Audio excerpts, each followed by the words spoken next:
I'm very pleased to welcome National Chief Cindy Woodhouse-Nepenak to the front, say a few words as part of the national leadership that is here with us. She is a favorite child of Pinemotang First Nation in Treaty 2 territory, and of course the favorite child of Loretta and Garnet Woodhouse. National Chief.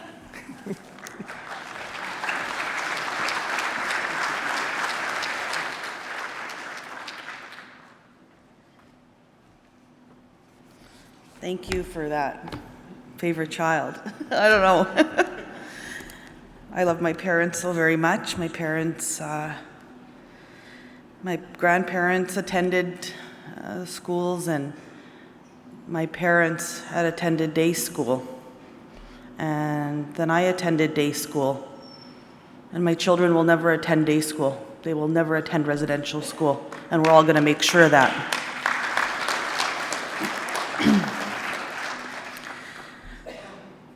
For those of you, that don't know me, I grew up in a house of boys. I have 4 big brothers who I love very, very much, and I am thankful for that kind introduction, Mr. Worm. Hapache kichenendam akanakabi jayan omanungum. What a beautiful, beautiful day, and I'm so honored to be among such knowledge and history. And I know that we have a dark history with each other before I get into my official notes, but my heart goes out to all of you, our families right across our beautiful country, and that this country didn't want any of us to sit here today, but we are here, and we're not going anywhere, and we're going to be stronger, and our children are going to move up a lot quicker than all of us. We're going to make our children and our grandchildren, give them opportunities that many of us never had. And my heart, So Chimigwech, I want to, for those of you that don't know me, I'm National Chief Cindy Woodhouse-Nepenak, and I'm from the Pinemotang First Nation Treaty 2 territory. I represent the Assembly of First Nations, and we want to acknowledge, I know we've got a lot of AFN staff here in the room, I want to acknowledge that we are gathered here today on the unceded and unsurrendered territory of the Algonquin Anishinaabe people. I want to acknowledge the elder for opening us up in a good way. Of course, the knowledge keepers here that are making sure that everybody is well taken care of. And I want to say that we are here today to mark the release of the Indigenous-led reparation framework by the Special Interlocutor, Kimberly Murray, a task that has involved hard and heavy work over the past 2 years. I want to lift you up for that because I know I've been working on another system, a more modern system, I'll say, I lift you up for that work because I know it's not easy to hear the work of survivors. And I'm glad that you're all speaking out. And we have a lot of work to do in this country because we still have a system. I heard one of the survivors just on that tape talk about child welfare agents and coming to pick up our kids. That's still happening today, and we have to work together to continue to stop that and to continue to question what's happening with our little ones, because they're still not safe through a very oppressive, aggressive system at our families and the modern child welfare system. So I'll leave that there, but I know I want to, as I say, lift up Kimberly Murray and her team for the countless hours they have dedicated to developing this framework and its recommendations, which honor our children, our survivors, our families, and our communities. Your stories as elders and people in this room and right across this country, and your experiences have been critical in shaping this framework, helping us honor and respect those lost, ensuring the voices of the survivors, their families, and their communities are heard and acknowledged. For far too long, these stories have remained untold. In 2021, just 2 weeks after Tk'emlúps recovered 215 of their children from the Kamloops Indian Residential School, research revealed that only 10% of Canadians were aware of the residential schools. Since then, over 3,800 additional unmarked burial sites have been discovered at former residential school sites across this nation. These discoveries are painful reminders of our true shared history with Canada and the cultural genocide carried out against our people. In the same year, the Assembly of First Nations stood in solidarity with all residential school survivors and their families, calling these unmarked burial and residential schools what it really is. It's genocide. Since that time, Parliament of Canada and the Pope have both acknowledged that the forced removal of our children and the horrendous conditions at Indian residential schools was genocide. We at the AFN stand firmly with Bill C-413 to make denialism of this history a crime. Yesterday, these sentiments were captured in the final report presented by Kim Murray with an emphasis on settler colonial sovereignty, which relied on undermining Indigenous sovereignty through removing our claim to the lands and the waters. More importantly, through the systemic targeting of our children and undermining our connections to the land, these actions are all part of a larger system of settler colonialism aimed at trying to eliminate us. The new approach to reparations for Indigenous peoples begins with learning from other jurisdictions where culturally distinct, community-driven, trauma-informed reparation processes have been developed, where First Nations are deciding how to locate burials and how to restore human dignity to those lost through colonialism. The sovereign nations that reside within Canada need to be afforded the same processes and dignity. We continue to call upon the federal and provincial governments in full partnership with First Nations to take immediate action and commit to this framework and begin the long process of reparation and reconciliation. And we will continue to advocate for First Nations leading this work, investigating, identifying, and recovering their children from unmarked burial sites. We recognize the challenges communities and families face when trying to access records and funding for these efforts. We saw the hurt caused when the Government of Canada announced it was cutting funding for this work earlier this year. And although that decision was reversed, the available funding remains insufficient to bring our children home. There's a critical need for legislation to ensure sufficient and stable funding is provided so that First Nations can complete the work. It is completely unacceptable to re-traumatize our families and communities over funding issues. And Canada, you must listen. The Assembly of First Nations acknowledged the Indigenous-led reparation framework as an important step, and progress towards implementing the TRC calls to action, and progress to date has been far too slow. We will push for the implementation of this framework. Communities require access to ground-penetrating radar, technical support to begin searches, and resources for ceremonies, memorials, reparation, and healing. We also require legislative orders that mandate all records from the Roman Catholic Church and other institutions being turned over to First Nations that should be leading burial site investigations. Just in closing, the message for Canada is very clear. The journey is only beginning. We are just starting to uncover, identify, and bring our children home.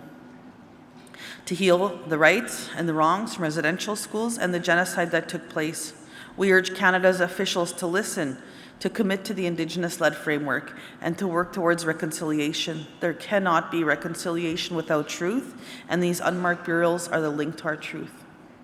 Something we heard yesterday that I want to reiterate here today is that only a handful of those individuals that committed crimes against Indigenous children at former Indian residential schools have been persecuted. While none of those most responsible have been held accountable at either the domestic or the international level. Canada has protected rather than protecting our children and adopted what was termed settler amnesty or systemic impunity. We must push for the full implementation of this framework for justice, reparation, and healing. Before I end, I want to acknowledge all of the survivors, your families in this room, your strength working towards truth and healing. We are resilient people with strong nations, united and focused on seeking justice for our lost children and healing for our residential and intergenerational survivors, their families and communities. We lift our hands up to each of you for continuing out this important work. Lastly, we all pray, and I pray with you for strength for each and every one of you to continue to stand brave and to tell your stories and to raise your voices to help make those changes as we move forward. And our young people, I'm so proud of them that are coming through the system because of all of your work, because of you telling your stories. these young Canadians and these young First Nation kids and non-First Nation kids alike across this country are hearing the true history of Canada. We never learned that in our school. We were never told that. Everything was hush-hush, and this country was perfect. But because of your stories, you're saying it wasn't. Canada, you have a dark history to speak about.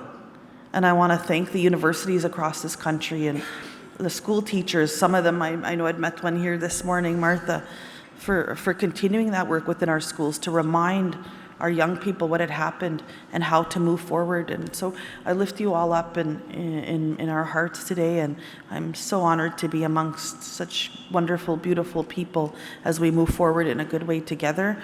And we support you, and we thank you for welcoming us here today.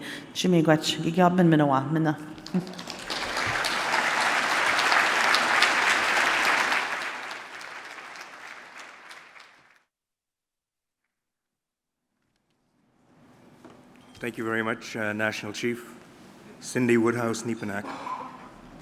Nextly, I would like to invite Nathan Obed, President of the Inuit Tapiririt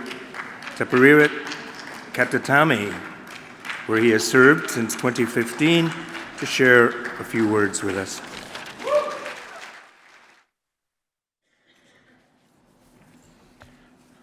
Nakumik and Ulakut, everyone. I want to start by recognizing that we are on the unceded territory of the Algonquin Anishinaabe people. And I think I've glimpsed this morning my good friend Claudette Commanda here this morning, who is always such a great ambassador for her people, and also just an elder for the country. I'll just put it that way.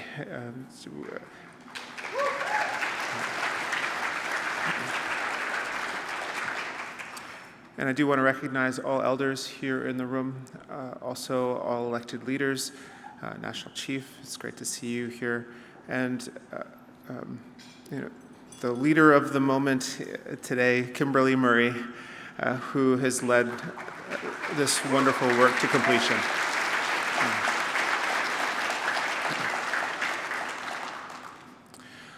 I can't help but think of the journey that we've all been on. There's so many people in this room that I've connected with now for just about a decade, working in my role as president of Inuit Tapiririt Kanatami. One in the distinctions-based way, where First Nations, Inuit, and Métis come together in these national spaces and fight for justice, fight for truth, and fight for the upholding of our human rights. So I'm on this journey with all of you, and the power and grace in which many of you display every day is an inspiration to me. So I see this also as a time where we come together and imagine the next step. We've seen the completion of the Truth and Reconciliation Commission's work and the calls for justice. We did such difficult work through the Murdered and Missing Indigenous Women and Girls inquiry and the calls for the calls for justice. And now here we have the obligations that are set forth in the interlocutor's report in regarding unmarked burials. All of these fit together, and they are not independent of one another. They are a part of a growing legal and moral, ethical, and political understanding of what this country needs to do to reconcile with its past, to have reconciliation with Indigenous peoples, and for us to achieve self-determination and equity. I can't help but think first and foremost about this report and the volumes that are in it as equity in relation to justice.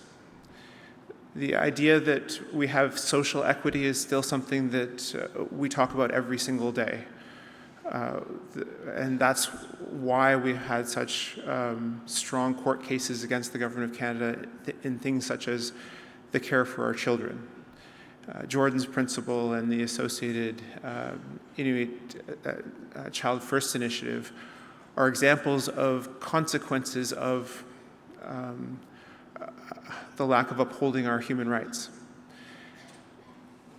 What is imagined within the obligation section, the 41 obligations, is the next step towards recourse and remedy, which is the term that is often used in the United Nations context for harms that have been done against people, human rights abuses, the lack of upholding of justice for citizens of nation states. We've also worked very deliberately and in a focused way within the United Nations Declaration context to create an act here in Canada, an associated action plan. And then the implementation of the action plan, there are also very key considerations that are, I think, naturally aligned with this work, especially the creation of an Indigenous Human Rights Tribunal, a mechanism that would allow for Indigenous peoples to systemically address the human rights abuses or the lack of upholding of our human rights in 2024 and beyond. Each of the First Nations, Inuit and Métis, come to this space in very different ways. And for Inuit, we, as well as First Nations and Métis, traveled thousands of kilometers to attend residential schools. It is assumed that many Inuit children still are in graves in provinces and territories across this country.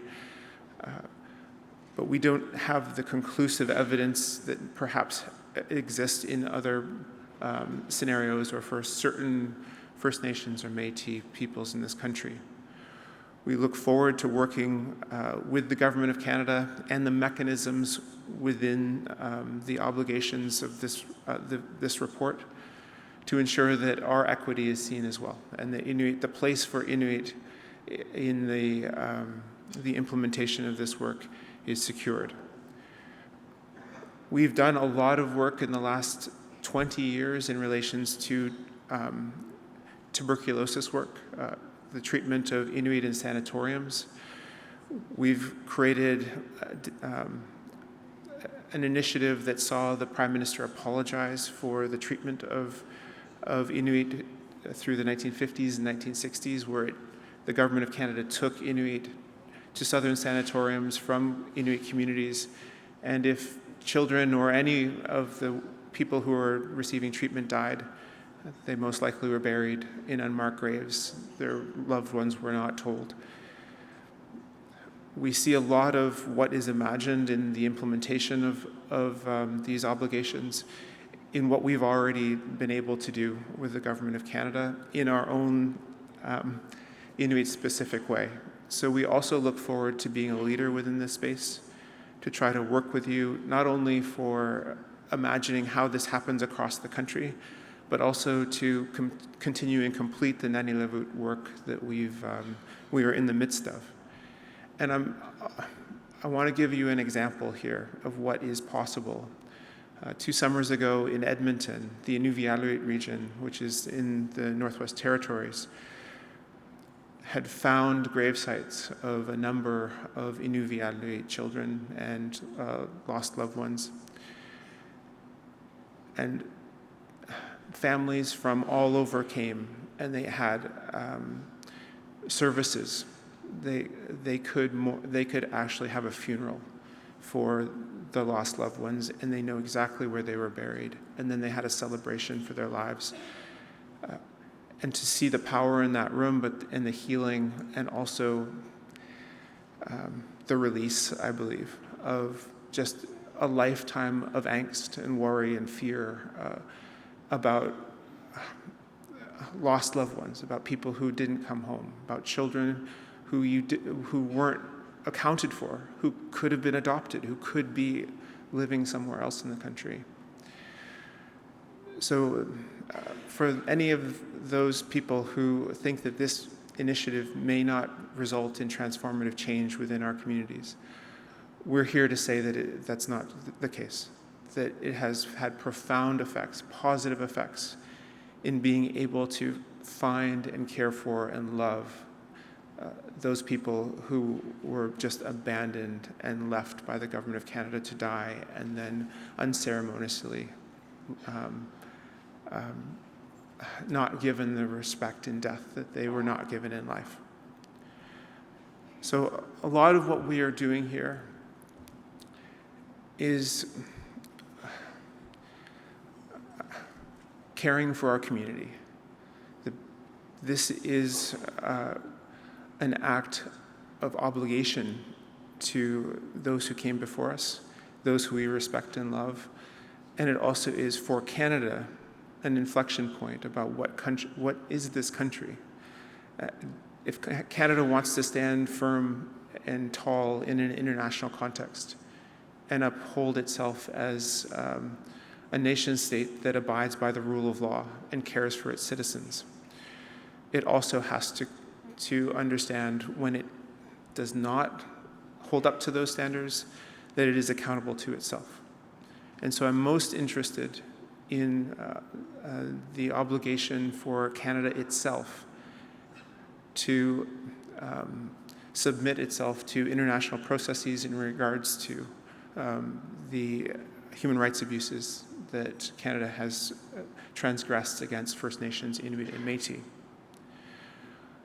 Where that goes is still, I guess, an open question. But ultimately, what we all are hoping for, if I could paraphrase for all of us, is not only for the love to be given to those who were not given love. And we see this with the symbolic displays, not only here and in the hearings across the country, but also on September 30th, and the events that we do to symbolize the love that we have for those who did not receive it.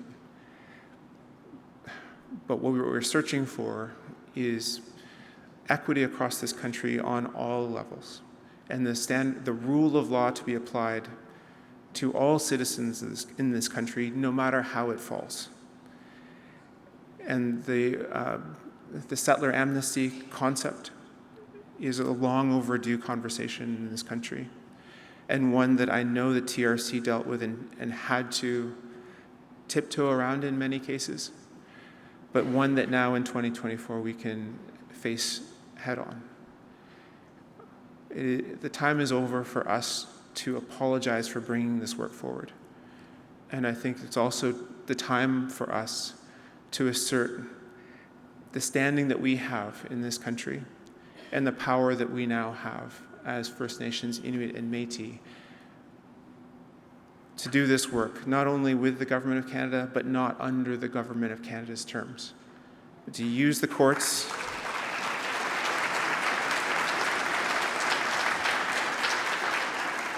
to use the Supreme Court's decisions and to use our laws to push forward for what we know is necessary. I was there in New York when the Government of Canada reversed its position on the UN Declaration on the Rights of Indigenous Peoples, and that was early in 2016.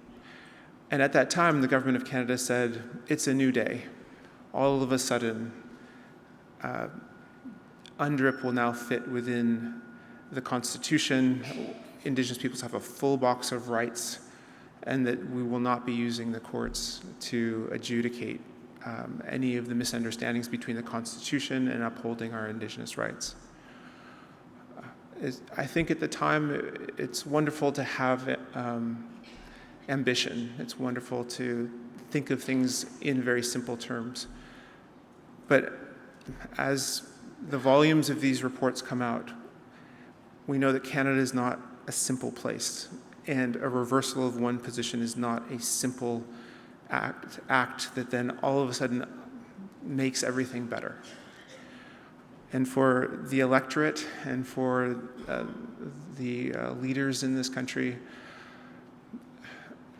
reconciliation wasn't just something to hang your hat on as an election platform or something that you might get some votes for. This is the hard work of the country. This is a generational work. And it also needs, as the first obligation in this report says, it needs to treat Indigenous peoples at the center of all of it. You are the witnesses of this. You are the foundation for why all of this work happens. but then also you are the key to unlocking the prosperity and the positivity in the future in this country as well through these heart spaces. I look forward to working on the implementation of the findings. I look forward to reading the entirety of the volumes to hear just what has transpired over these past 2 years, because it is profound. And I encourage everyone to spend as much time as you need with these documents, and to bring this work forward into any space that you go into in the future. Nakumik.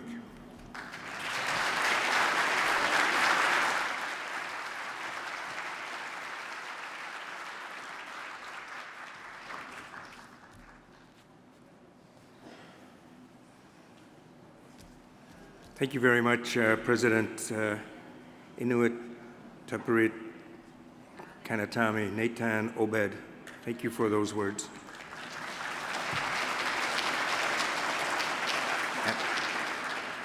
Lastly, and certainly not least, I would like to welcome newly elected, well, since August anyway, Josie Neepanak, who's the National President of the Native Women's Association of Canada, to the stage. She is a fellow Treaty 4, so give it up for Treaty 4 out there. I can tell you that President Neepanak comes by her position honestly. She has been a long-time warrior in fighting against the barriers faced by women, and particularly Indigenous women in this country. So with that, President Neepanak.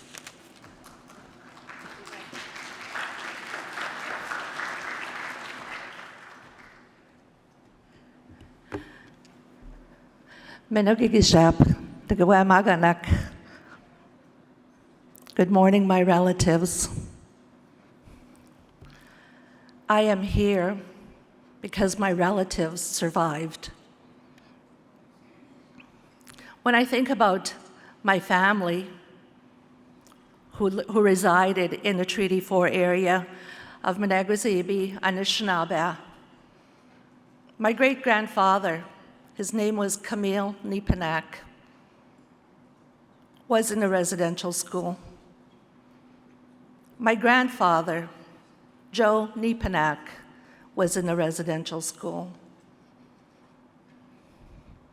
My mother, Julia Neepanak, was in a residential school. And I was in a residential school. 4 generations. We heard many of the stories about the unmarked graves, about the children who were buried and scattered throughout the church and outside of the graveyard. And this was Pine Creek Indian Residential School.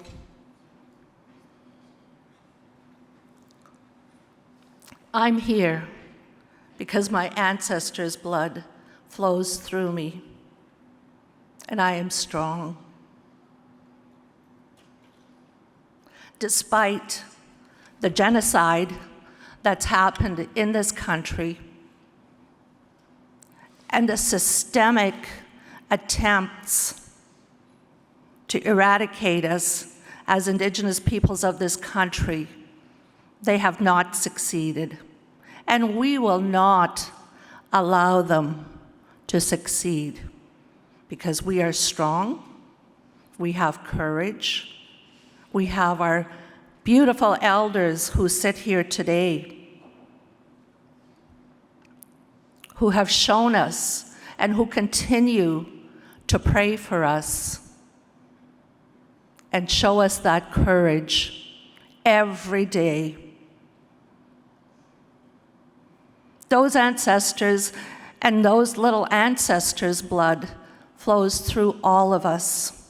They are ours, they are spirit, and they sit here somewhere in heart and mind and spirit. And we love them. This little chair. Yesterday, it's so sad, it's heartbreaking. But we will continue to do what we need to do.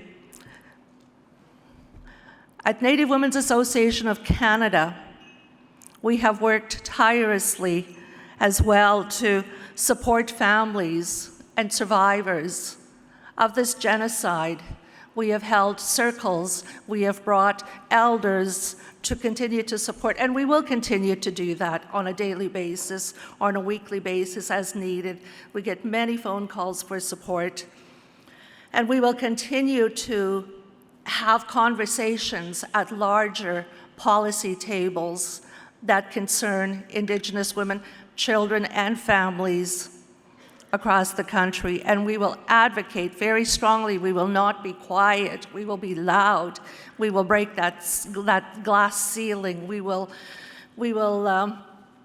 talk about our injustices, but more so we will talk about our human rights and bringing our human rights to the table so that we can have equality and justice, and that we can bring these little ancestors back to where they belong for proper burials, and so that families can embrace these children who have been lost, who have been disappeared, and the work that's happened. I'd like to congratulate Kimberly Murray on the amazing, amazing work that you have done.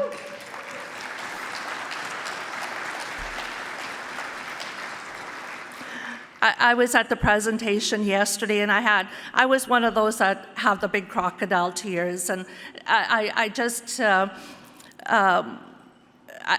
can't imagine the last 2 years and the work that's been, the blood, sweat, and tears that goes into developing a document and the plan around it that we support, that we will continue to work towards as well for implementation at every level. Native Women's Association will commit to that. We will push that forward, and we will work with you and anyone else who would like to continue. This work is far too important. And I think about my own family members at Menegwazibi and Anishinaabe, and we have some anomalies, and I don't like the word anomaly because these were little human beings, and many of them were from the surrounding treaty areas. And more than anything, we need to bring these babies home because they were babies. And I've been talking about this for more than 60 years. I mean, I first entered the residential school when I was 5 years old. And at that time, we know, as small children, we know that there's no one to tell. Who do we tell when the abuse is happening, when we witness the atrocities that are happening, the violation of human rights? Who do we tell? We had no one at 5 years old. 6 years old, 7 years old to tell. But now we have each other. We can embrace each other and tell those stories, and we know that our story is going to be protected. We need to continue to tell those stories to our not only our federal government, but also our provincial governments, our municipal governments as well. Every level of government has a position and has a duty to bring forward and to support resolutions that we will create and bring forward. I'd like to say Gatineau to all of you for being here today, and for one of the things I really love is people laugh a lot.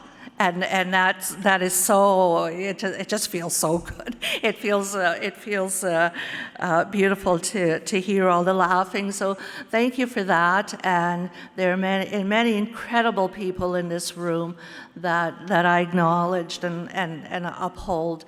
That I just want to provide the reassurance and the greetings from Native Women's Association of Canada that we will continue to work and we will continue to advocate at the highest level to bring justice and equality to this issue on behalf of our babies and on behalf of our little ancestors.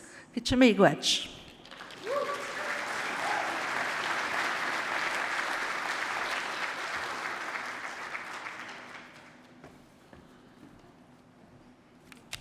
Wow, thank you for that. Thank you for that, National President Nipanak. You know, I've heard throughout this conference over the past day and previous, what happens now? In fact, Elder Marlene Pierre came up to me while one of the speakers was up and asked that very question, that is the worry, what happens now? And I think that we heard it from our national leaders here, that they will not quit, that they will carry on the work, they will carry on the fight. And we thank them for that commitment. But we know that they cannot do this work alone. We know that it will take all of us, not just the youth that provided their commitment before all of us yesterday to continue that work, but all of us, all of our organizations, every effort, every fiber of our being to go into returning these children and to restoring the love that they deserved, and to restoring our communities ultimately, and to restoring ourselves. Because that's what it is. They are part of us, and it is part of who we are. And we owe an obligation, as I heard the speaker say. So I thank you all for that. Indigenous rights are human rights. We are reminded of that. We are reminded that the tremendous efforts that have been exerted by Indigenous people over these past decades, not just commencing with the TRC and those national inquiries after, but on the efforts of each and every one of us in our own communities, doing the hard work, enduring the pain, and being relentless in that work. And our example of Kimberly Murray in her relentlessness, in her dedication, in her fearlessness, let us be inspired by that. And let us all continue this work. Thank you.